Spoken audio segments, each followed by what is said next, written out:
क्षेत्र के उपचुनाव को लेकर गुरुवार को भारत आदिवासी पार्टी प्रत्याशी जितेश कुमार कटारा ने नामांकन भरा। जितेश कुमार ने अपने घर से नामांकन वाहन रैली की शुरुआत की, जो परसाद होते हुए जयसमंद के बाद उदयपुर, बांसवाड़ा, मेगा हाईवे होकर सलूंबर पहुंची। इस दौरान डूंगरपुर बांसवाड़ा सांसद राजकुमार रौत, धरियावद विधायक थावर चंद्र मीणा, आसपुर विधायक उमेश कुमार डामोर और बागीदौरा विधायक कृष्ण कुमार पटेल समेत कई पदाधिकारी मौजूद थे। उन्होंने सलूंबर उपखंड कार्यालय पर उपखंड अधिकारी के समक्ष अपना नामांकन पत्र दाखिल किया।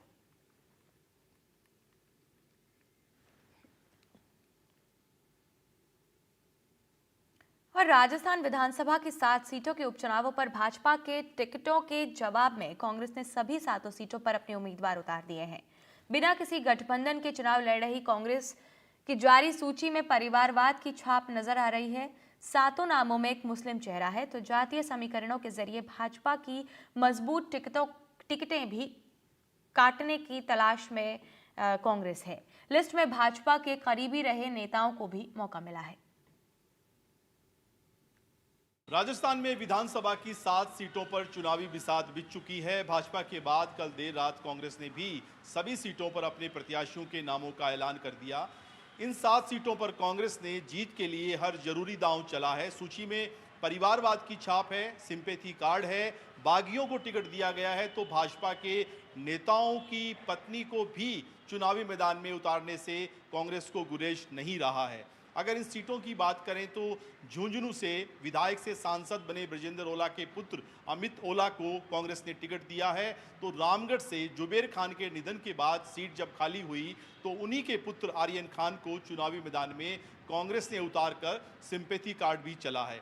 इसी तरीके से सूची में हम 2 महिलाओं के नाम भी देख रहे हैं, जिनमें खींवसर सीट जो है वहां पर डॉक्टर रतन चौधरी को चुनावी मैदान में कांग्रेस ने उतारा है।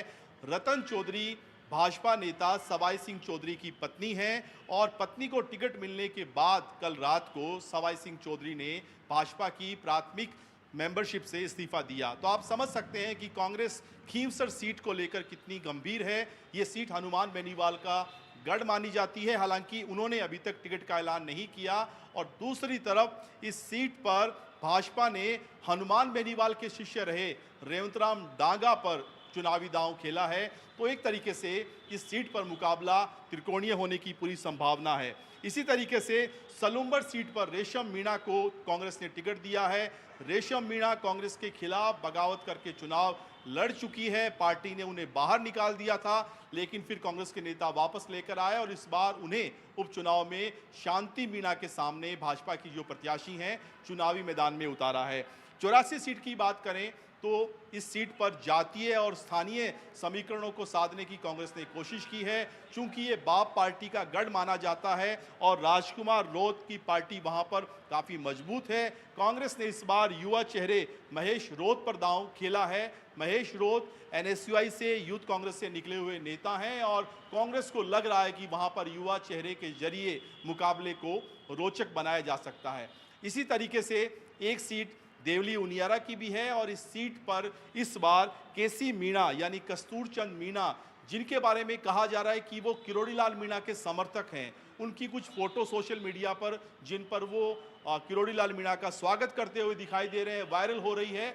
और कुल मिलाकर कांग्रेस की कोशिश है, हालांकि सीट पर हरीश मीणा जो कि सांसद बन चुके हैं, उनकी सिफारिश के आधार पर टिकट दिया गया है। इस नाम का स्थानीय तौर पर विरोध हो रहा है और कांग्रेस को कोशिश करनी होगी कि वहां पर डैमेज कंट्रोल किया जाए, जो नाराज नेता हैं उनको बनाया जाए।